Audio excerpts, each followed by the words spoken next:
Up the Standing Committee on Economic Development and Environment to order. My name is Ron Bonatruch, and the MLA for the Decho, and will be your chair for this morning's meeting. Today we will receive public technical briefing on the land use and sustainability framework with the Deputy Minister and staff from the Department of Lands. I would like to remind all members and presenters to direct all questions and comments to myself as chair and wait to be recognized. I will now ask members to introduce themselves for the record, starting on my left. Jane Whalen Armstrong, MLA for Murphy. Kevin O'Reilly, Frame Lake. Katrina Knockleby, Great Slave. And we also have Mr. Ryland Johnson, who probably will join us shortly. Thank you, committee, and I welcome the Deputy Minister. Please introduce yourself and your staff and proceed with your opening remarks and presentation. Merci.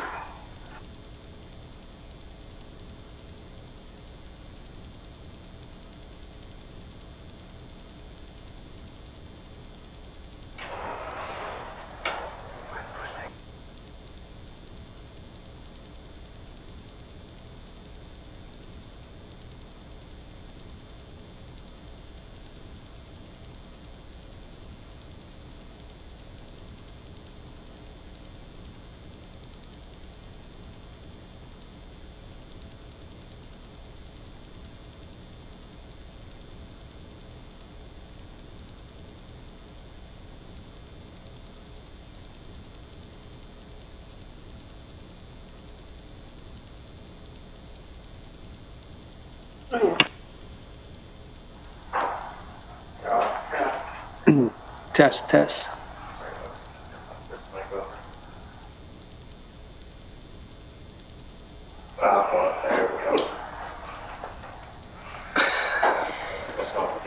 Sorry for my stuff, but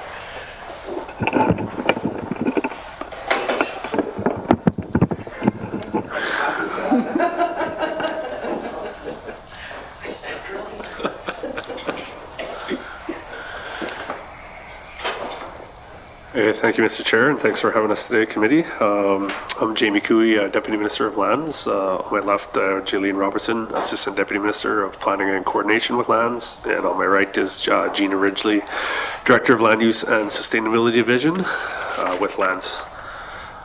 So here today to present on the Land Use and Sustainability Framework appraisal guidelines. So the Land Use and Sustainability Framework was developed to guide the GNWT's decision making with regards to land use and management post-evolution. The Land Use and Sustainability Framework sets out a vision, principles, and land interests to guide GNWT decisions. The Department of Lands develop a sustainability appraisal to assist the GNWT when making new land use or land management decisions. This is a recommended approach to consider the land use and sustainability framework when implementing new initiatives for the government. The sustainability appraisal guidelines provide direction on how to complete an appraisal. The draft guidelines were distributed to departments and this committee for review and comment and were revised as appropriate. The approach to the revised appraisal considered the level of detail required to make the appraisal usable while balancing flexibility in application. The final guidelines have been made available to the GNWT departments for their voluntary use. If committee agrees, we have a presentation that Ms. Ridgely would walk committee through if agreeable. Thank you, Mr. Chair. Merci, Deputy Minister. Ms. Ridgely, and proceed with the presentation. And yeah, we've got them up on the screens also. Thank you, Mr. Chair. Okay, so I appreciate the opportunity to share this work that has been done on the Land Use and Sustainability Framework with committee, so thank you for having us today. Move to the second slide. A quick overview of the presentation. It's relatively short. I'll start with the history of the Land Use and Sustainability Framework and then speak a little bit about the 18th Assembly mandate commitments, which kind of set the tone and the stage for where we are today. And then I'll go over the background and development of the land use and sustainability objectives and the sustainability appraisal approach, as well as some of the revisions we made along the way and our next steps moving forward. Next slide, please. Thank you. The Land Use and Sustainability Framework, there's a picture of the cover right there, is referred to by the acronym LUSF. It was developed just before devolution in 2014, when the GNWT was preparing to take over new responsibilities as the public government responsible for public lands and resources. The intent of the framework was to guide GNWT in its land use and land management decisions.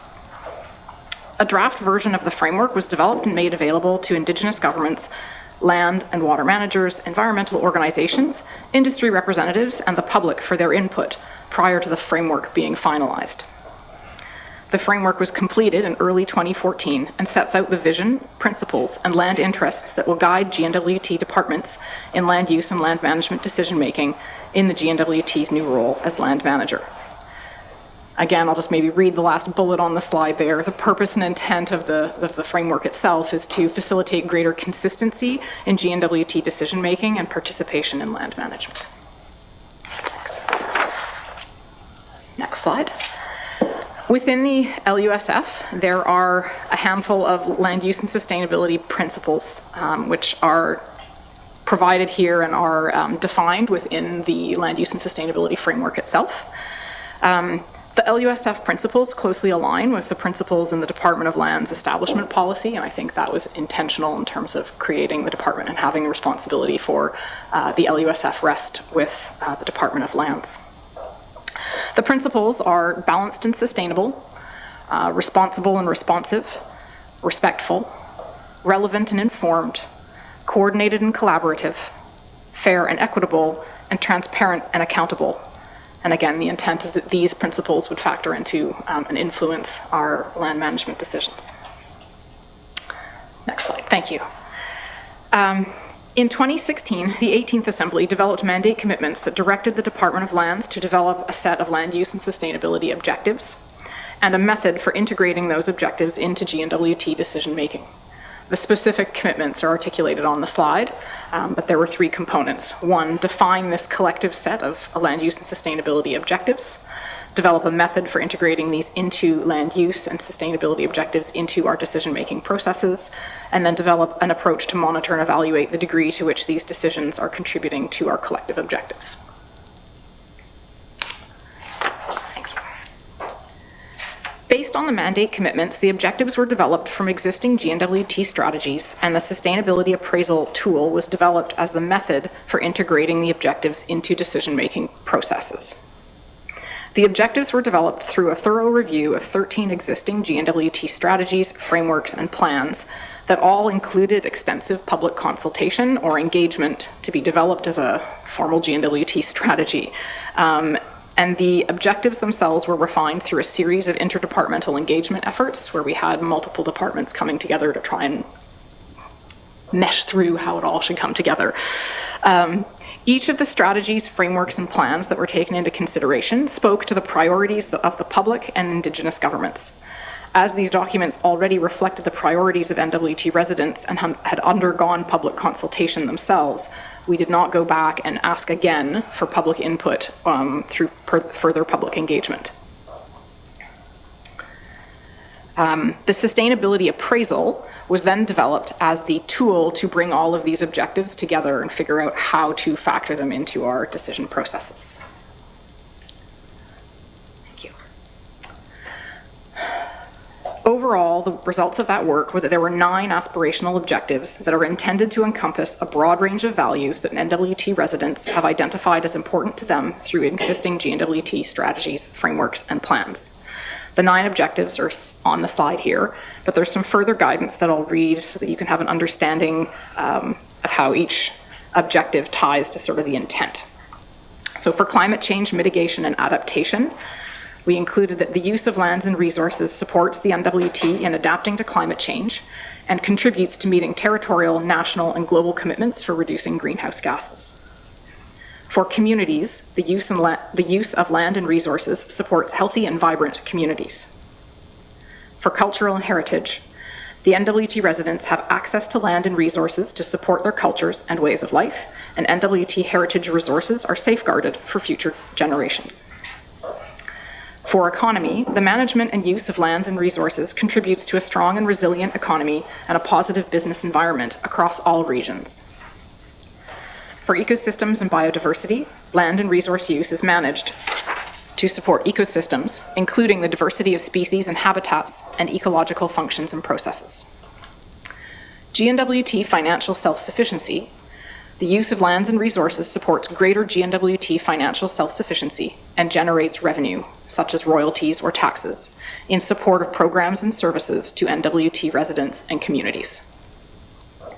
For land, water, and air, land and resource use is managed to minimize impacts to water, land, and air.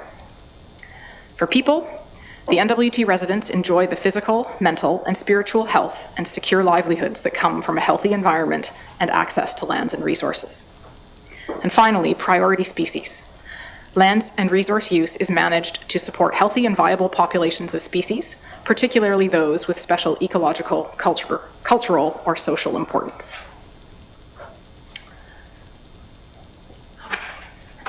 So the sustainability appraisal itself. The sustainability appraisal provides departments with a consistent approach for implementing the land use and sustainability framework. The sustainability appraisal is a high-level assessment of how GNWT-led projects and initiatives that deal with land and start that sentence again. The sustainability appraisal is a high-level assessment of GNWT-led projects and initiatives that deal with land use and land management. It is intended to be used early in the planning of an initiative so that the values and topics important to NWT representatives, or NWT residents, as represented by the objectives that were on the previous slide, are considered from the outset and can improve the initiative. This as an alternative to trying to make, correct things at the end of the day. It's really trying to support looking at things at the beginning and moving forward from a place of knowledge. The objectives can be applied by viewing the new GNWT initiative on land use or land management through the lens of each individual objective.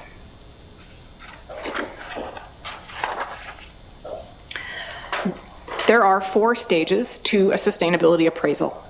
The first stage is to determine if a sustainability appraisal should be completed. A sustainability appraisal should be considered at the start of a major new GNWT initiative that may impact land use or land management. Sustainability appraisals are not intended for use on day-to-day operational activities, such as the issuance of a specific lease. So we're looking at bigger things. Completing a sustainability appraisal is a recommended approach, but is not required. However, regardless of the approach taken, departments should be able to either provide the results of a sustainability appraisal or speak to how the LUSF objectives or principles were otherwise considered. So we do recognize this is one tool. There are other tools that people can use to address these things in their work. Either way, you should be able to speak to the full breadth of those objectives and how you conducted your work. The second stage is an assessment and engagement phase, which can be done iteratively. You start by assessing the potential positive and negative influences of the new initiative on each of the objectives. Then, depending on the outcome of that, engage internally with other GNWT departments and externally with Indigenous governments and other stakeholders as appropriate. The third stage is considering options and revising the initiative. Considering options for changes to the new initiative that would mitigate negative influences or enhance positive influences on the objectives, and then revise your approach initiative or initiative accordingly. The fourth and final stage is to complete the actual sustainability appraisal by summarizing the process you've used and the outcomes, and documenting any changes made to the initiative as a result of the assessment and resulting engagement.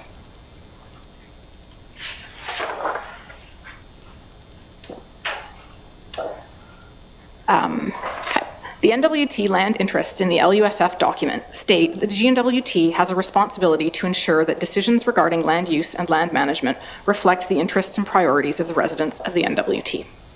Use of the LUSF objectives and the sustainability appraisal in land use and land management decision-making helps to achieve this. This way, initiatives consider the broad range of values represented by the objectives and are likely to be more complete and have broader cross-departmental support as well. Completing sustainability appraisals also helps to ensure decision-making processes are documented and more transparent in how our decisions are made.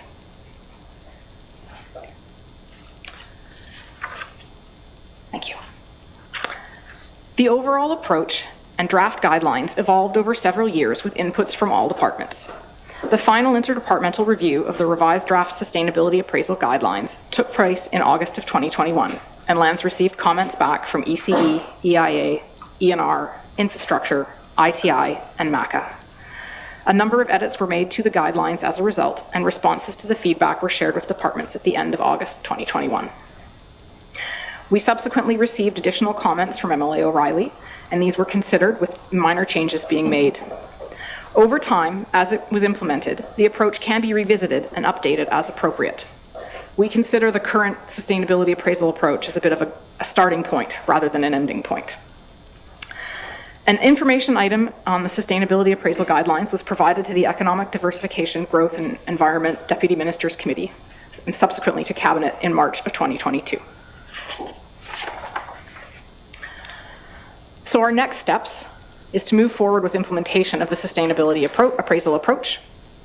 We have made the approach available to all GNWT departments for their voluntary use. So that was done in early April following the information item going to Cabinet.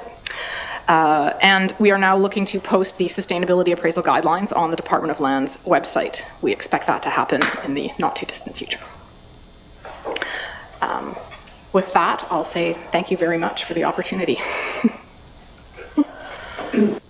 I must see Cho for the presentation. Oh, somebody's giving her the mic back.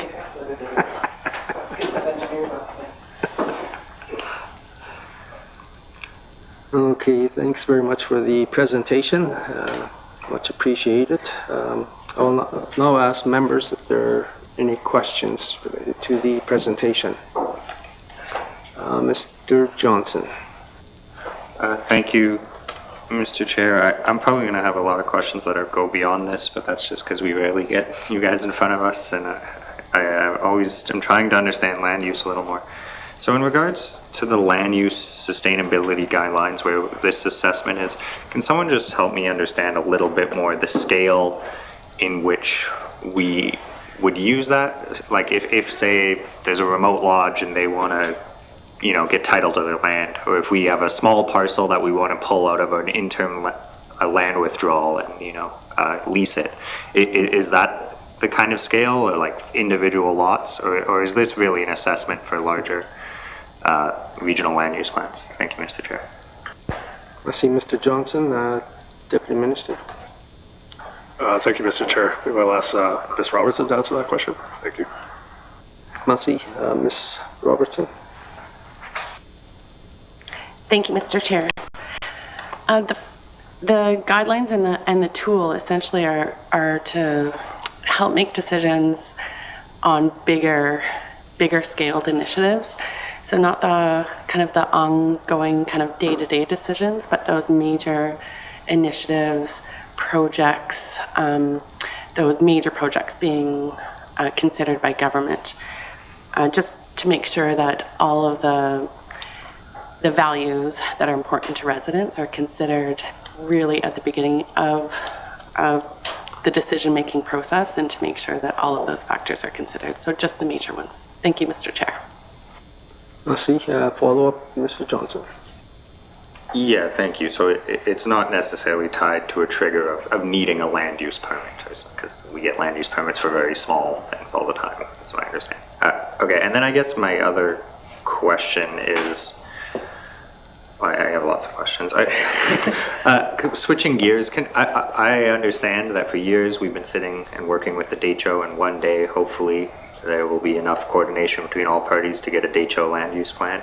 But I've never heard anything about an ACHO land use plan. And can someone just explain to me why that is? I know that we're in negotiations with them and everything, but why there seems to be one unsettled group focusing on a land use plan and not another? Thank you, Mr. Chair. I see Mr. Johnson, Deputy Minister. Thank you, Mr. Chair. Yeah, for an update on the ACHO land use plan, I'd ask Ms. Robertson to address the question. Thank you. All right, Ms. Robertson. Thank you, Mr. Chair.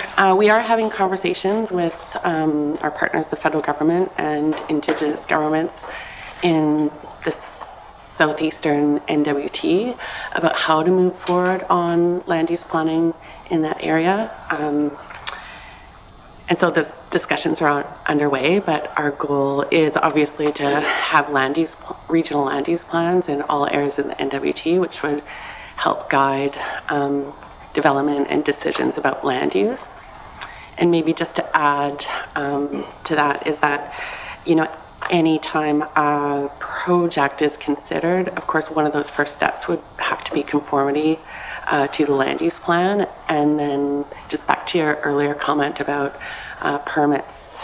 And of course, that would be another step to go through that permitting process, which has its own kind of decision-making process. So maybe along those lines, and just back to that point, that there are various tools to help make those final decisions. So this is just an additional tool to help guide that, specifically just for government major initiatives in advance of those. But thank you, Mr. Chair.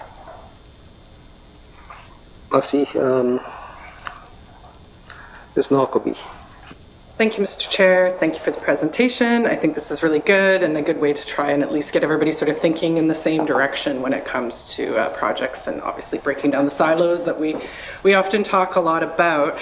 My questions are, and I get that it's for a larger scale project, but is there going to be a list of like criteria that triggers the use? And I understand that people don't have to use it, but then the comment being is they still need to be able to explain then why they're not using it, but explain to who.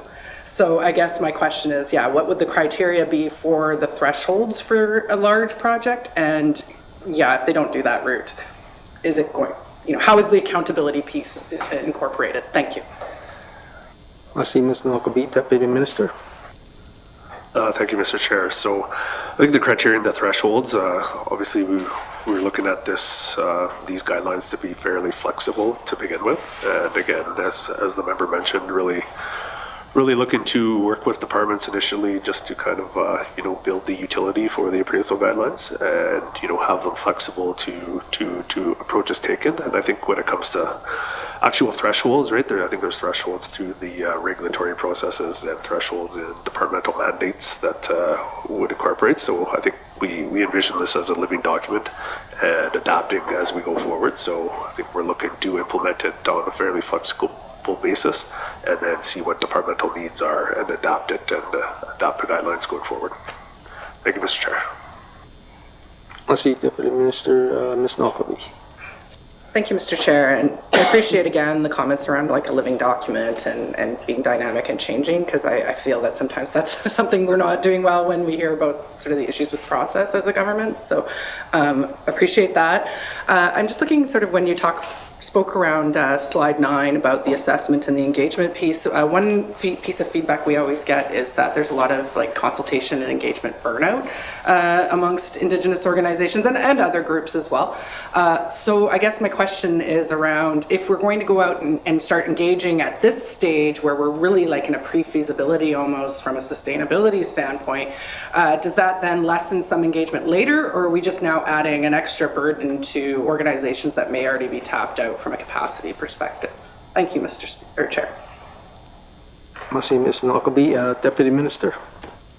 Thank you, Mr. Chair. And yes, definitely burnout of consultation is always on the radar for government departments, and we know their capacity and how we draw on that through our engagement and consultation is an issue. So I think that this is kind of would be complementary to engagement or consultation that we're undertaking already on a government policy or a government project or things. So I don't think it would be anything additional, but just on top of that and complementary to the process that's already undertaken through any government major initiative. Thank you, Mr. Chair. Merci for that. Mr. O'Reilly. Yeah, thanks, Mr. Chair. Yeah, I've got a long-standing interest in land use and planning. A master's degree, land use planning from Waterloo. I came up 1985 to work on land use planning for the Dene Nation. So I've got a long-standing interest and maybe a little bit of background or expertise in this area. But so I have some questions around the process of developing these guidelines and how they're going to be implemented, but also the substance of them. So let me just start with, and I kind of don't want to put you guys in an awkward position, but I prepared comments on this, detailed comments on the draft, 8 pages. I sent them to the minister, asked for a written response, and got nothing back other than an email with a couple of paragraphs. So I have no sense of what happened to my comments, what changes, if any, were made. And I think somebody said that there might be some minor changes that would have been made. So I'm just kind of curious to know what happened with my comments and whether I'll ever get anything back. Thanks, Mr. Chair. Let's see, Mr. O'Reilly, Deputy Minister. Thank you, Mr. Chair. So that's definitely something we can follow up on with the Minister's office to see see if we can outline what changes were made as a result of your comments, and we can commit to going back to the Minister's office to get the member that information. Thank you, Mr. Chair. Let's see, Deputy Minister. The commitment is noted by our staff. Mr. O'Reilly. Thanks, Mr. Chair. Maybe I'll try to squeeze 2 in. Can we get your speaking notes? Because it's a lot more detail than what's on the slides. And of course, I went back and checked what's in the actual letter and the draft that we got and so on. But I want to move on to, it's not really clear to me. GNWT now has a number of policies and guidelines around environmental matters. Let's put it at that. We have the Statement of Environmental Values that ENR was leading, and I understand is going to get finalized fairly soon.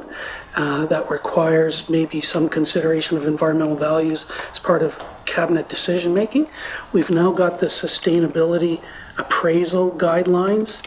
There's a sustainable development policy that places some requirements on you guys as a deputy minister and staff and so on. And then there's some climate change guidelines for assessing impacts of climate change as part of cabinet decision making. What is the relationship between all of these policies and guidelines? Because it's not explained in the document in any way. And if I'm a civil servant, bureaucrat, and I pick this up, how am I supposed to know how this is related to all these other things I'm supposed to be doing at the same time? Thanks, Mr. Chair.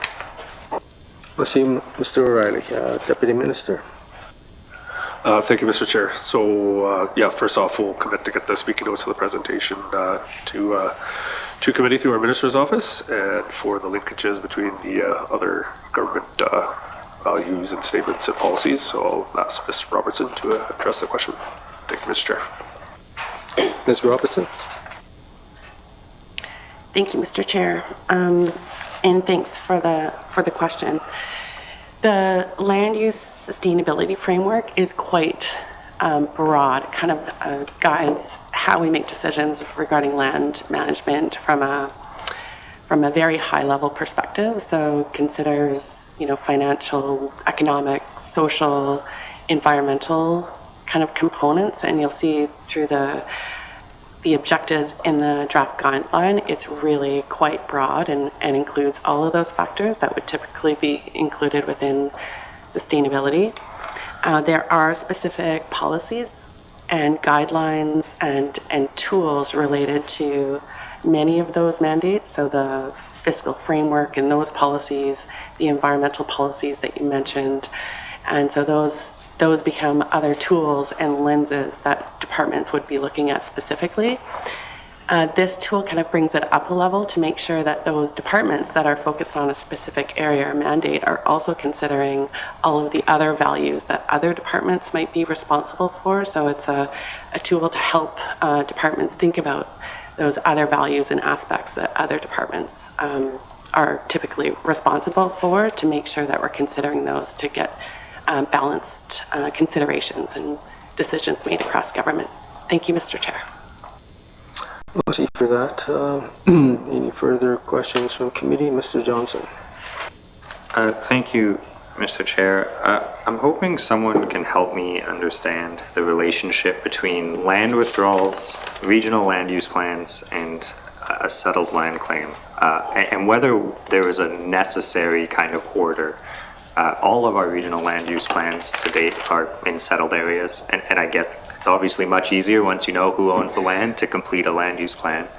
But we are, we're working with DHO and the Southeast NWT to have a regional land use plan.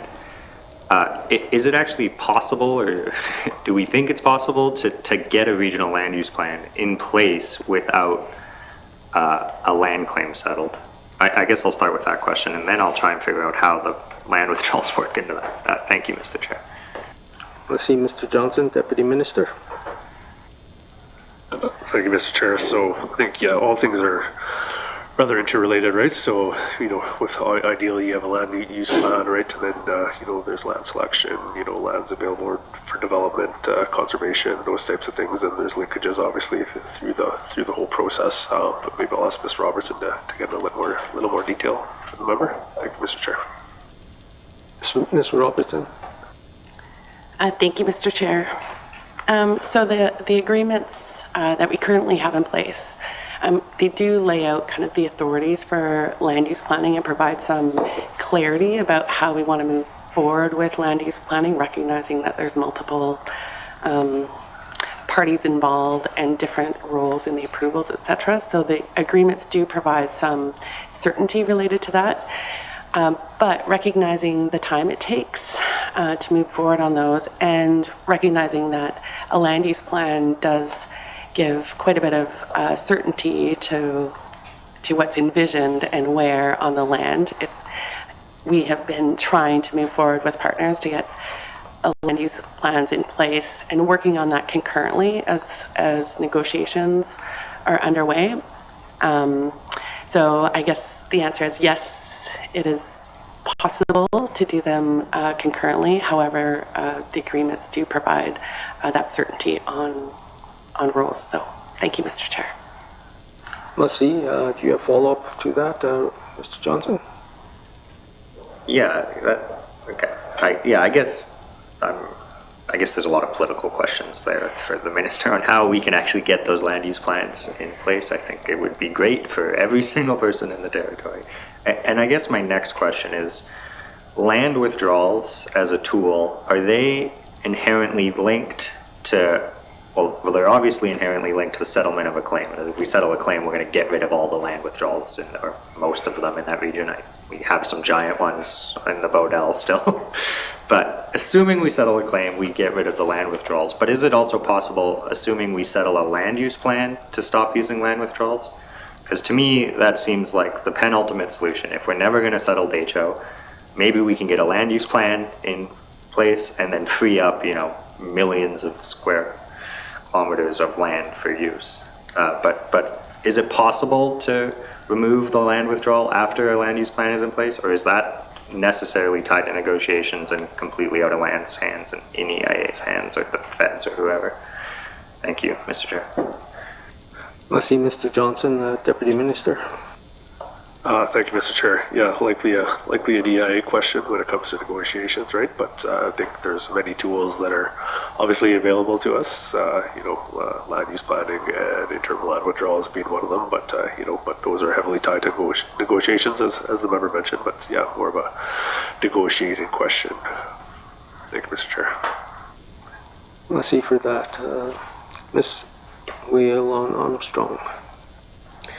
Thank you for the presentation. I know that land use planning is very important for a lot of Indigenous community.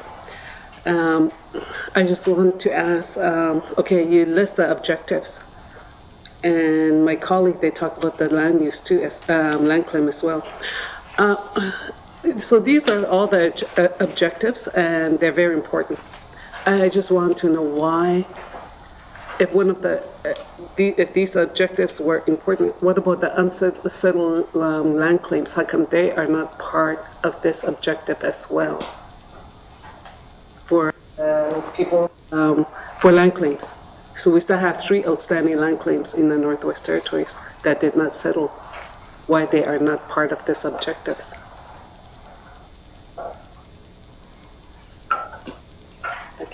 Okay, let's see for that, Deputy Minister. Thank you, Mr. Chair. I'll ask Ms. Robertson to address the question. Thank you. Robertson. Thank you, Mr. Chair. So I think the objectives are quite broad, and we really tried to make sure that we captured the values that all NWT residents hold, and by going through all of those many strategies and documents to pull these together. And so we do hope they represent the interests of the broad NWT interests, including those residents that may be in, or that are in both in settled or unsettled areas.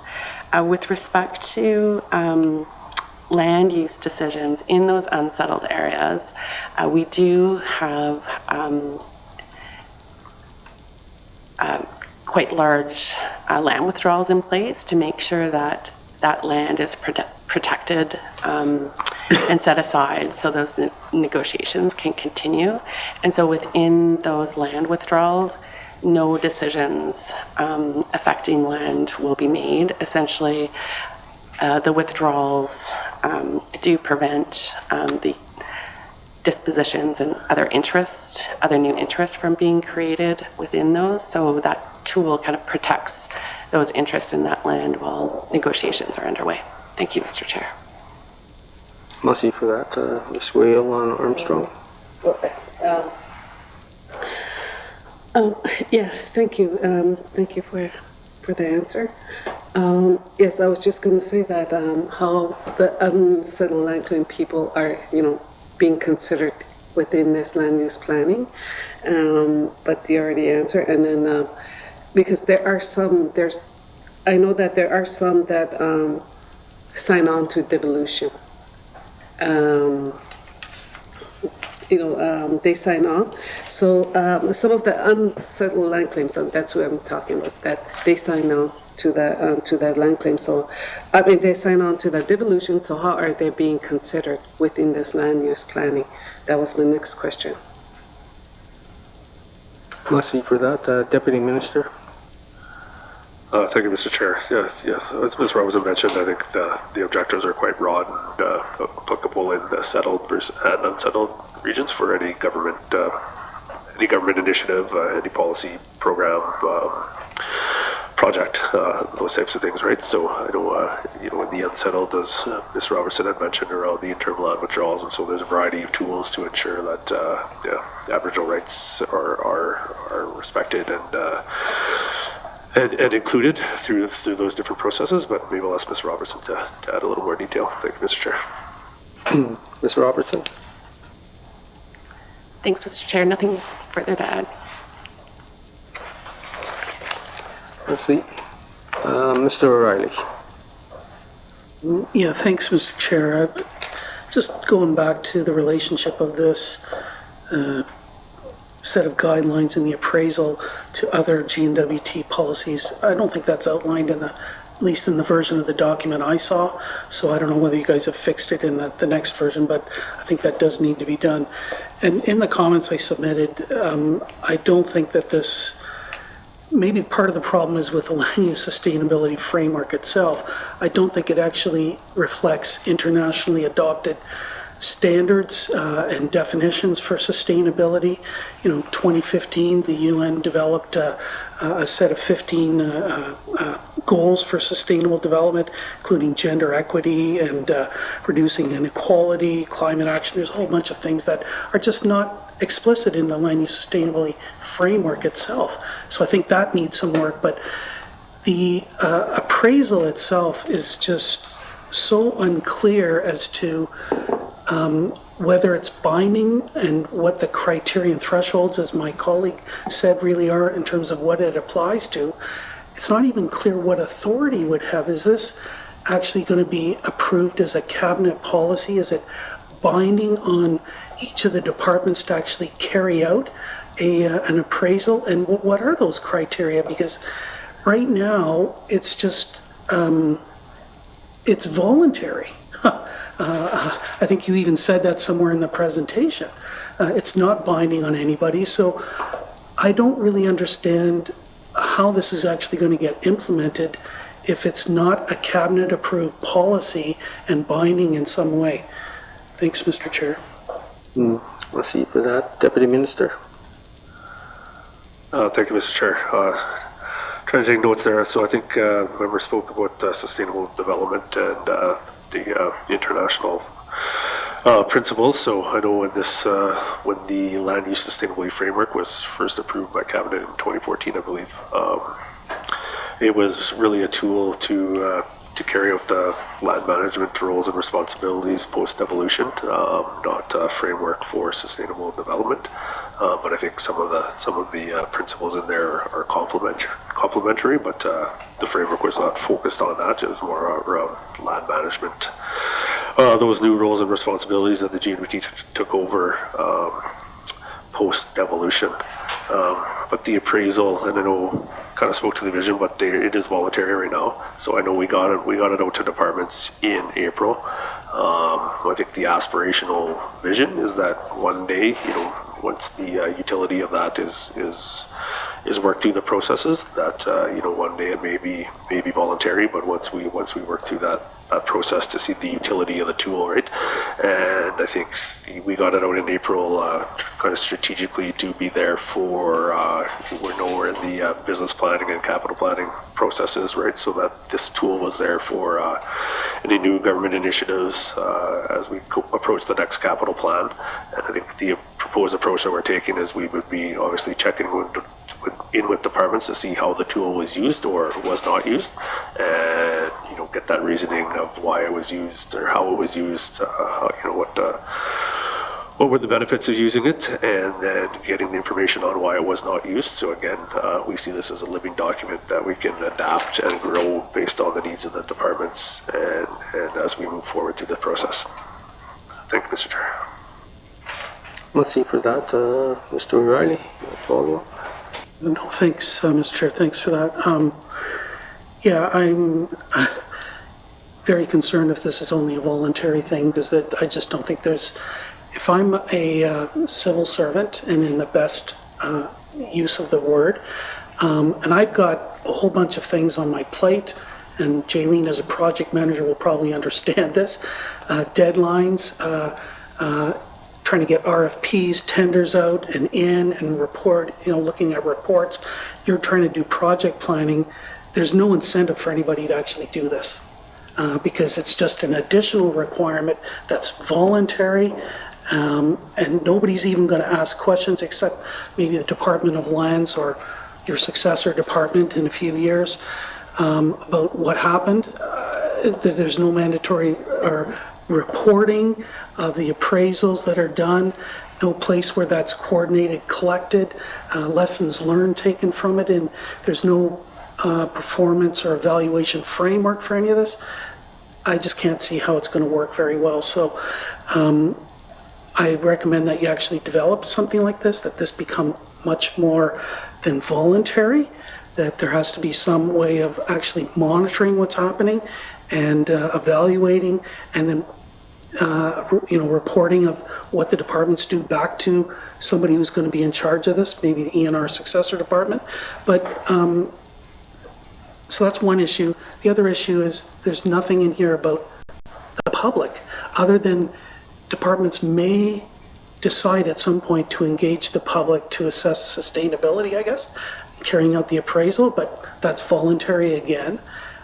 But how does the public actually know whether any of this is even being implemented? If there's no public reporting, there's no monitoring, there's no evaluation framework.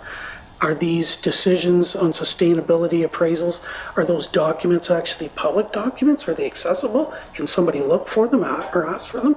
Is there a public registry? A lot of things that I don't think have really been thought through very clearly here, particularly when it comes to the implementation end of this. So and those are the kind of comments I submitted. I've heard nothing back. And so I'm just not sure where this is really going to go and how this is even going to be a useful exercise. Thanks, Mr. Chair. Let's see for that. Mr. O'Reilly, Deputy Minister. Thank you, Mr. Chair.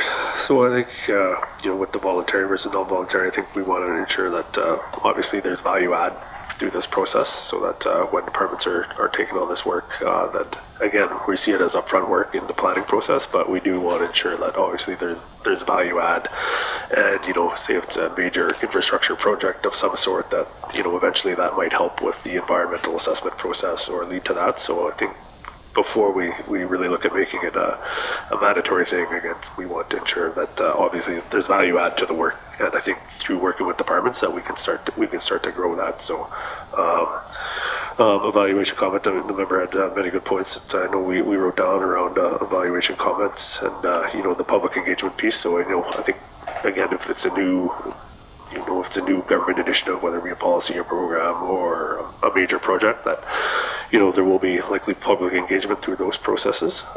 Maybe not around the tool itself, but around the project itself. And I think through that public engagement, obviously the land and the use of the land is going to be a major component of that. I don't think we plan to make these public, but I think thinking about it, there's likely nothing that's would be private in this, so I assume that things would be available publicly or through ATIP, so it's something we can also consider. And yes, we did commit to getting the member comments to his previously questions through the Minister's office, but maybe I'll ask if Ms. Robertson has anything to add to that response. Thank you, Mr. Chair. Ms. Robertson? Thank you, Mr. Chair. And maybe one point, just to reiterate, this is kind of the beginning, or we see this as the beginning of this tool.